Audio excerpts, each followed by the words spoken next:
Quand elle est rentrée à la maison, tout le monde regardait son mari et sa sœur, puis son père a déclaré qu'il fallait qu'il parle.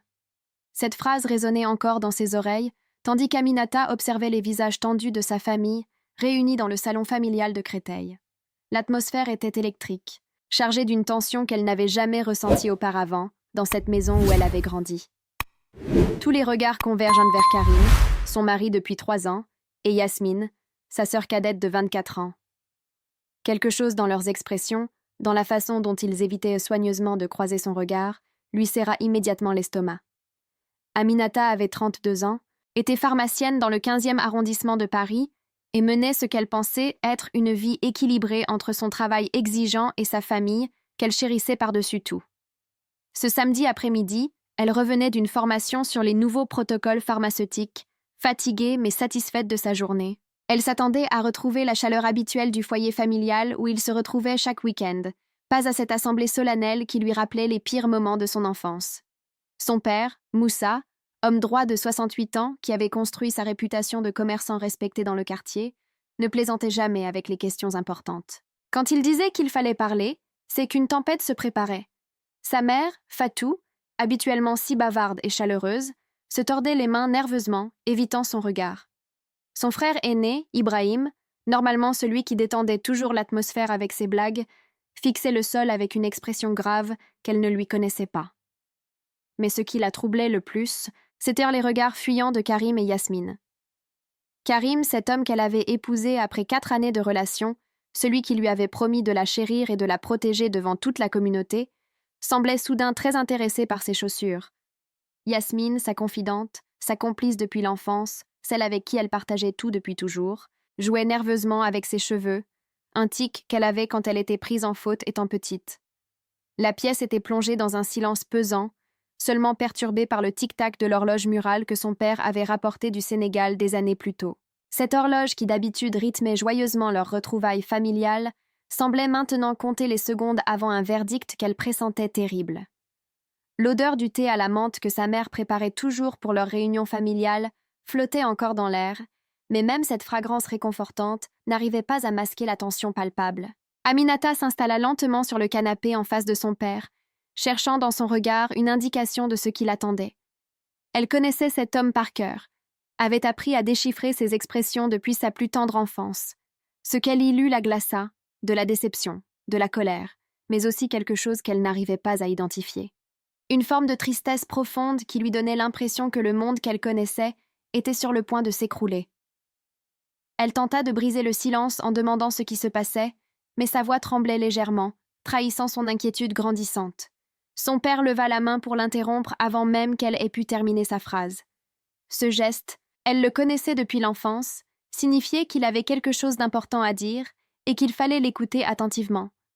Mais cette fois-ci, ce geste familier lui parut menaçant, chargé d'une gravité qu'elle n'avait jamais perçue auparavant. Dans ce silence qui s'éternisait, 1000 questions se bousculaient dans son esprit. Avait-il des problèmes financiers? Y avait-il un problème de santé dans la famille? Quelque chose était-il arrivé à l'un de ses neveux? Mais pourquoi cette attention particulière portée à Karim et Yasmine? Pourquoi semblaient-ils tous les deux si mal à l'aise, comme des enfants pris la main dans le sac? Ce qui lui échappait complètement à ce moment-là, c'est que cette conversation allait révéler une trahison si profonde, si inattendue, qu'elle remettrait en question tout ce en quoi elle croyait depuis des années. Ce qu'elle ignorait également, c'est que cette même trahison allait déclencher chez elle une force qu'elle ne soupçonnait pas, une détermination qui la surprendrait elle-même et qui transformerait sa douleur en un pouvoir qu'elle n'avait jamais imaginé posséder. Si cette histoire vous intrigue déjà, abonnez-vous à la chaîne parce que ce qui va suivre va vous bouleverser.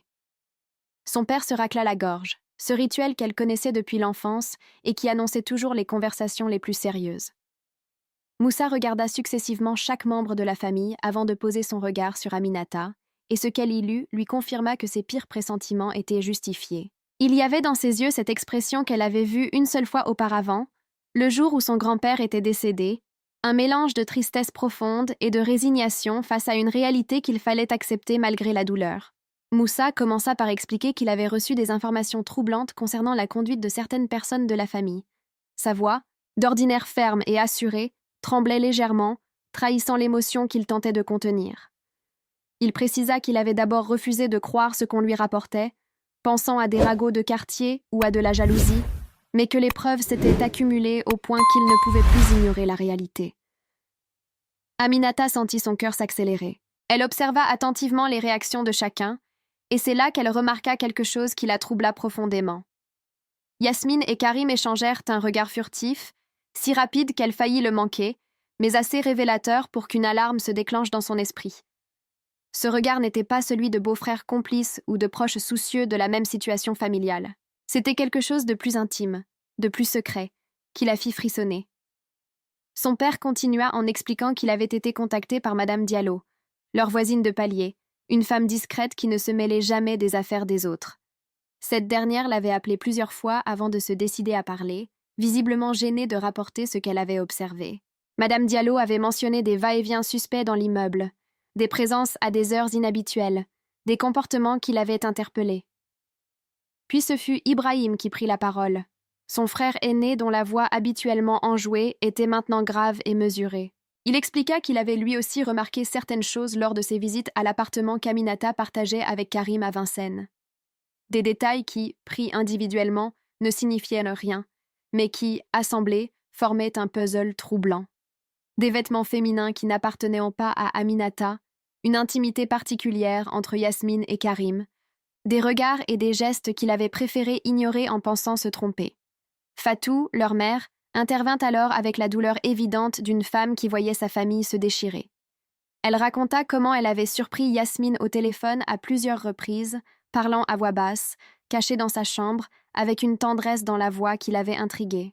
Elle avait pensé que sa fille cadette avait simplement trouvé l'amour et n'avait pas osé en parler. Mais certains fragments de conversation qu'elle avait involontairement entendus l'avaient mise mal à l'aise, sans qu'elle comprenne pourquoi sur le moment. L'atmosphère devenait de plus en plus oppressante. Aminata réalisait progressivement que tous ces témoignages convergeaient vers une conclusion qu'elle refusait encore d'accepter. Elle regardait alternativement Karim et Yasmine, cherchant dans leurs expressions un démenti, une explication rationnelle qui balayerait ces soupçons terribles. Mais plus elle les observait, plus leur malaise devenait évident. Karim, qui d'habitude était le premier à prendre la parole dans les discussions familiales, restait étonnamment silencieux. Cet homme qui avait toujours eu une réponse à tout, qui savait charmer et convaincre avec une aisance naturelle, semblait soudain avoir perdu sa langue. Ses mains tremblaient légèrement, et il évitait soigneusement de croiser le regard d'Aminata, fixant alternativement le sol et le plafond, comme si la vérité y était inscrite. Yasmine, de son côté, présentait tous les signes de quelqu'un qui portait un secret trop lourd. Cette sœur qui avait toujours été transparente avec elle, qui lui racontait même ses plus petites aventures amoureuses avec des détails embarrassants, gardait maintenant un silence qui en disait long. Ses yeux brillaient d'une façon qui suggérait des larmes retenues, et elle se mordillait la lèvre inférieure, ce tic nerveux qu'elle avait quand elle était sur le point d'avouer une bêtise. Son père reprit la parole pour expliquer qu'il avait voulu entendre leurs explications avant de tirer des conclusions définitives. Il précisa que malgré ce qu'il avait appris, il espérait encore qu'il y avait une explication innocente à tout cela, que les apparences étaient trompeuses, et que sa famille n'était pas en train de se déchirer de l'intérieur. Mais sa voix manquait de conviction, comme s'il savait déjà que ses espoirs seraient déçus. C'est à ce moment qu'Aminata comprit qu'elle se trouvait à un carrefour de sa vie, que les prochaines minutes allèrent déterminer non seulement l'avenir de son mariage, mais aussi celui de sa relation avec sa sœur, cette personne qu'elle avait toujours considérée comme son autre moitié. Ce qu'elle ne savait pas encore, c'est que cette crise allait révéler en elle une force intérieure dont elle ignorait l'existence. Comment auriez-vous réagi à sa place? Dites-le-moi en commentaire. L'instant qui suivit fut celui où tout bascula définitivement. Moussa se tourna directement vers Karim et Yasmine, et sa voix prit un ton qu'Aminata ne lui avait jamais entendu, mélange d'autorité paternelle et de déception profonde. Il leur demanda simplement de s'expliquer, de regarder Aminata dans les yeux et de lui dire la vérité. Le silence qui accueillit cette demande fut plus éloquent que n'importe quelle confession. Yasmine fut la première à craquer. Les larmes qu'elle retenait depuis le début de la conversation se mirent à couler librement sur ses joues, et elle commença à bredouiller des excuses incohérentes. Elle répétait qu'elle était désolée, que ce n'était pas censé arriver comme ça, que jamais elle n'avait voulu faire du mal à sa sœur. Chaque mot était comme un coup de poignard pour Aminata, confirmant ce qu'elle refusait encore d'accepter pleinement. Karim, voyant que le secret était éventé, releva finalement la tête, et croisa le regard d'Aminata pour la première fois depuis son arrivée. Ce qu'elle vit dans ses yeux acheva de détruire le peu d'espoir qui lui restait. Il n'y avait pas de surprise, pas d'indignation face à ces accusations, juste de la culpabilité et une forme de soulagement de celui qui n'a plus à porter le poids du mensonge. Il confirma d'une voix à peine audible que les soupçons de la famille étaient fondés. L'aveu tomba comme un coup près. Karim et Yasmine entretenaient une relation depuis plus de 8 mois, soit pratiquement depuis le début de la dernière année de mariage d'Aminata. Ce qui avait commencé par des conversations innocentes lors des réunions familiales s'était progressivement transformé en complicité, puis en attraction mutuelle, et finalement en une liaison qu'ils avaient réussi à dissimuler pendant des mois. Ils se retrouvaient dans l'appartement conjugal quand Aminata était au travail, prétextant des visites familiales ou des courses ensemble. Pour Aminata, c'était comme si le sol se dérobait sous ses pieds. La trahison était double, venant des 2 personnes en qui elle avait le plus confiance au monde. Son mari, celui avec qui elle avait construit des projets d'avenir, parlait d'avoir des enfants, acheté cet appartement à Vincennes, qu'ils avaient mis des mois à décorer ensemble. Sa sœur, sa confidente, celle qui l'avait aidé à choisir sa robe de mariée, qui connaissait ses rêves les plus intimes et ses peurs les plus profondes. Le salon familial, lieu de tant de souvenirs heureux, se transformait en théâtre de la plus grande humiliation de sa vie. Elle réalisa avec horreur que tous ces moments récents qu'elle avait chéris étaient empoisonnés par le mensonge. Les dîners en famille où Yasmine et Karim semblaient si bien s'entendre, les sorties à 4 où sa sœur proposait toujours de venir les voir, les moments où Yasmine lui demandait des nouvelles de son couple, avec une attention qu'elle avait prise pour de la sollicitude fraternelle. Les détails remontèrent maintenant à sa mémoire, avec une clarté douloureuse. Les fois où Karim était étrangement absent, quand elle l'appelait dans l'après-midi, prétextant des rendez-vous clients qui se prolongeaient. Les occasions où Yasmine déclinait ses invitations pour passer du temps ensemble, invoquant une fatigue soudaine ou des obligations qu'elle restait vague à décrire. Les regards qu'elle avait surpris entre eux et qu'elle avait attribués à une simple bonne entente familiale. Sa mère tentait de la réconforter, posant sa main sur son épaule, mais Aminata se sentait engourdie, comme si la réalité lui parvenait à travers un voile épais. Elle entendait les explications embarrassées de Yasmine qui tentait de justifier l'injustifiable, parlant de sentiments plus forts qu'elle, d'une connexion qu'elle n'avait pas cherchée, mais qu'elle n'avait pas su repousser. Karim, lui, restait largement silencieux, se contentant d'acquiescer aux révélations de Yasmine, incapable de formuler ses propres excuses. Le plus douloureux était de réaliser à quel point elle avait été naïve, à quel point elle avait fait confiance aveuglément à 2 personnes qui la trahissaient au quotidien. Elle repensait à toutes les fois où elle avait défendu Karim face aux remarques de ses amis, qui trouvaient qu'il avait changé, où elle avait vanté la solidarité familiale quand des collègues se plaignaient de leur belle-sœur difficile. Elle avait été fière de cette harmonie qu'elle croyait régner dans sa vie, de cette chance qu'elle pensait avoir d'être entourée de personnes qui l'aimaient sincèrement. Ibrahim essayait de maintenir un semblant d'ordre dans cette réunion qui virait au chaos émotionnel, mais même lui, d'ordinaire si diplomate, semblait dépassé par l'ampleur de la situation. Il était visible que toute la famille était sous le choc, non seulement à cause de la trahison elle-même, mais aussi de la façon dont elle remettait en question tous leurs repères familiaux. Aminata sentait monter en elle un mélange de colère, de tristesse et d'humiliation qui menaçait de la submerger complètement. Mais au plus profond de cette douleur, quelque chose d'autre commençait à naître, quelque chose qu'elle ne reconnaissait pas encore mais qui allait bientôt la surprendre elle-même. Une force froide et déterminée qui prendrait bientôt le dessus sur sa vulnérabilité du moment. Si cette injustice vous révolte, abonnez-vous pour soutenir ces témoignages. Dans les minutes qui suivirent ces révélations dévastatrices, Aminata fit quelque chose qui surprit tout le monde, y compris elle-même. Au lieu de s'effondrer en larmes comme tout le monde s'y attendait, au lieu de crier ou de supplier, elle se leva calmement du canapé et demanda à parler en privé avec ses parents. Sa voix était étonnamment posée, presque froide, contrastant drastiquement avec l'émotion qui régnait dans la pièce. Cette réaction inattendue figea Karim et Yasmine, qui s'étaient préparés à faire face à sa douleur, pas à cette sérénité troublante. Une fois seule avec Moussa et Fatou dans la cuisine, Aminata révéla un aspect de sa personnalité que même sa famille proche ne connaissait pas. Depuis plusieurs mois, elle avait elle-même des doutes sur le comportement de Karim. Son instinct lui soufflait que quelque chose clochait, mais elle avait préféré se convaincre qu'elle se faisait des idées. Par précaution, et sans en parler à personne, elle avait commencé à prendre certaines mesures discrètes pour protéger ses intérêts. Elle expliqua à ses parents stupéfaits qu'elle avait consulté un avocat 3 semaines auparavant, officiellement pour des questions liées à son exercice professionnel, mais en réalité pour s'informer sur la procédure de divorce et la protection de ses biens. Cette consultation n'était pas le fruit de certitudes, mais plutôt d'une intuition qu'elle n'arrivait pas à chasser et qui l'avait poussée à prendre les devants. Son pragmatisme naturel, hérité de son père commerçant, l'avait incité à se renseigner sur ses droits avant que la situation ne se dégrade davantage. Mais ce n'était pas tout.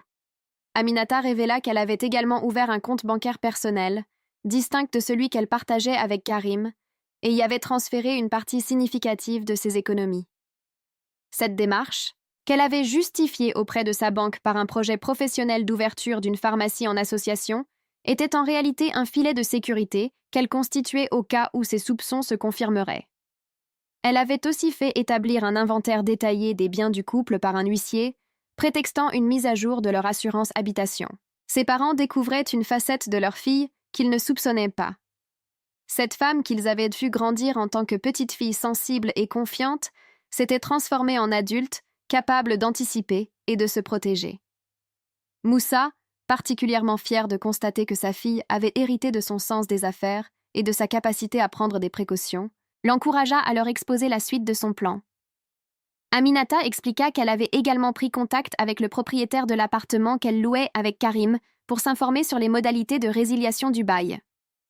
Elle avait découvert que le contrat était établi uniquement à son nom, Karim n'étant que caution solidaire, ce qui lui donnait un avantage légal qu'elle comptait bien utiliser.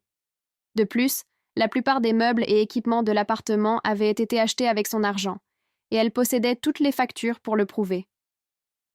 Ce qui impressionna le plus ses parents, c'est qu'Aminata avait aussi anticipé l'aspect professionnel de sa séparation. Elle avait discrètement exploré les possibilités de mutation dans d'autres pharmacies du groupe pour lequel elle travaillait, et avait même obtenu une proposition intéressante pour un poste de responsable dans une pharmacie de Lyon. Cette option, qu'elle gardait en réserve, lui permettrait de prendre un nouveau départ loin de Paris si elle le souhaitait.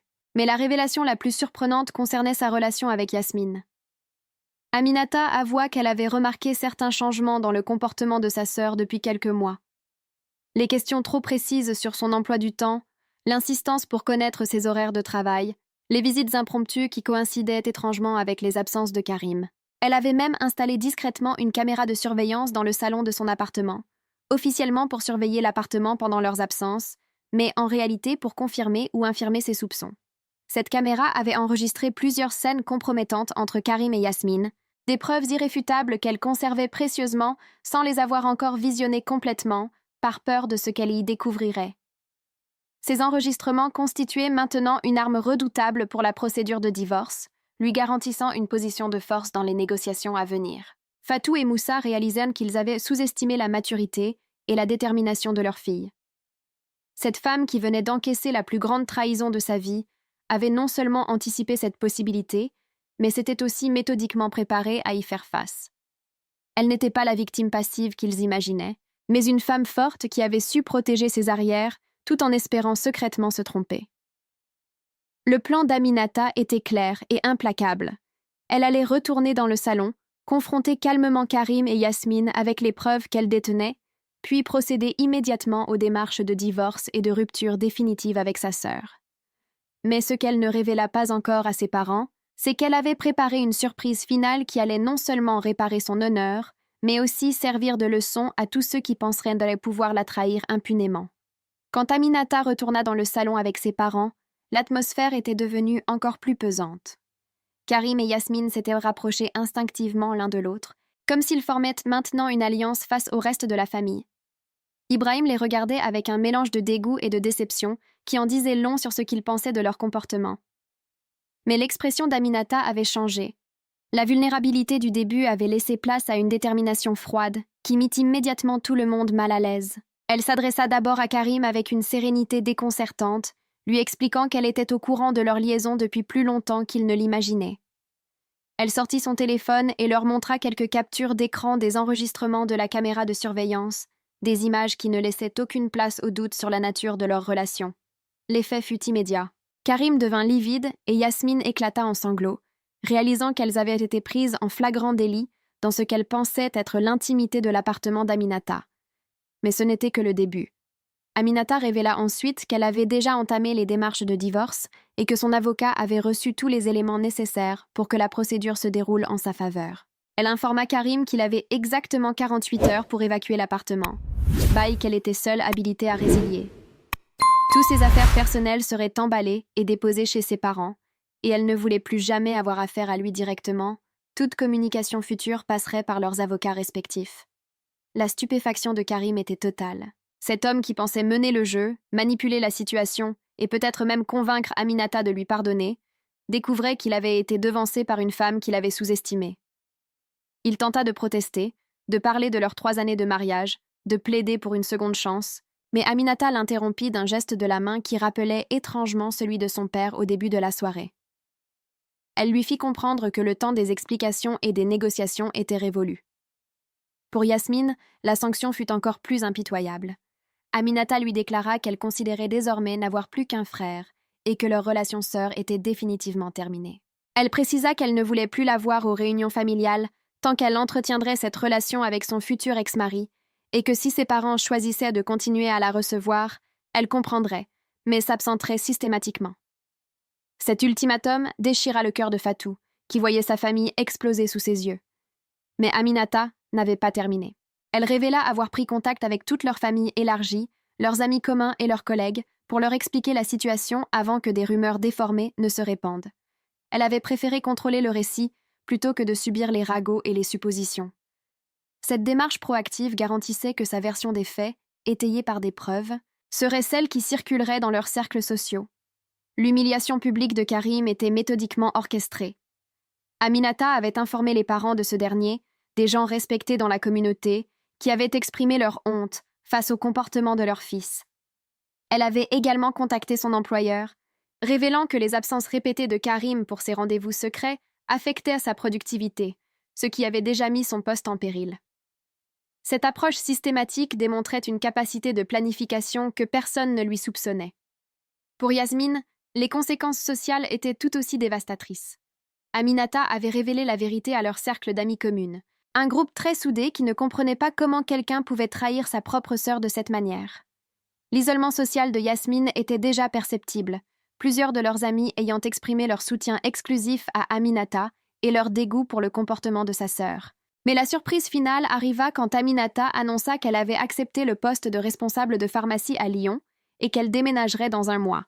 Cette décision, prise en toute connaissance de cause, lui permettrait non seulement d'échapper au climat toxique de cette situation, mais aussi de saisir une opportunité professionnelle exceptionnelle qui doublerait pratiquement son salaire. Elle avait transformé sa tragédie personnelle en tremplin pour une nouvelle vie plus épanouissante. Face à cette démonstration de force et d'organisation, Karim et Yasmine réalisaient l'ampleur de leur erreur. Ils avaient cru pouvoir manipuler et trahir une femme qu'ils considéraient comme naïve et vulnérable, mais ils découvraient une adversaire redoutable qui avait anticipé leurs mouvements et préparé sa riposte avec une précision chirurgicale. Leur liaison, qu'ils pensaient secrète et sans conséquence, devenait le catalyseur de leur propre destruction sociale et professionnelle. Aminata termina en déclarant qu'elle ne ressentait plus ni colère ni tristesse, seulement du soulagement d'avoir découvert leur vraie nature avant d'avoir des enfants avec Karim ou d'investir davantage émotionnellement dans cette famille dysfonctionnelle. Elle remercia même ironiquement Yasmine de lui avoir rendu service en révélant le vrai visage de son mari avant qu'il ne soit trop tard pour reconstruire sa vie sur des bases plus solides. En quittant la maison familiale ce soir-là, Aminata savait qu'elle fermait un chapitre douloureux, mais ouvrait la voie à un avenir qu'elle contrôlerait entièrement. 6 mois plus tard, installée à Lyon dans un magnifique appartement face au quai du Rhône, dirigeant une équipe de 12 personnes et ayant reconstruit un cercle social solide, elle réalisait que cette trahison avait finalement été le déclic dont elle avait besoin pour révéler sa vraie force et construire la vie qu'elle méritait vraiment. Si cette histoire vous a inspiré, partagez-la et abonnez-vous pour plus de témoignages.